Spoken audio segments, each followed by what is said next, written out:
Qo'rqyapsanmi samolyotdan? Qo'rqma. Umring osmonda o'tib ketadi hali. Hozir uchayotganing chinakam osmonda ham, futbol maydonidagi majoziy osmonda ham. Deyarli har kuni samolyotga chiqasan. Qo'rqma, hozirdan o'rgan. Dadangning soatida agar yil, oy, kun ko'rsatayotgan bo'lsa, bugungi sanani, ya'ni 2000-yilning 17-sentyabrini unutmasliging turgan gap. Sen hozir bobolaring yurti bo'lmish Kataloniyaga ketyapsan.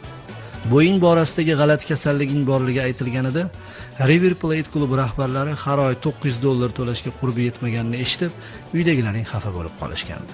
Ko'ryapsanmi, Argentina jamoasining to'lay olmagani Ispaniya safariga sabab bo'lmoqda. Sen o'shanda ham ranjimaganding, tushunmaganding ochig'i. Osmon ko'm-ko'kmi, Leo? To'g'ri qilasan ko'p narsani o'ylamay. Nima bo'lsa bo'ldi deb ketayotganingni bilaman, esimda hanuz.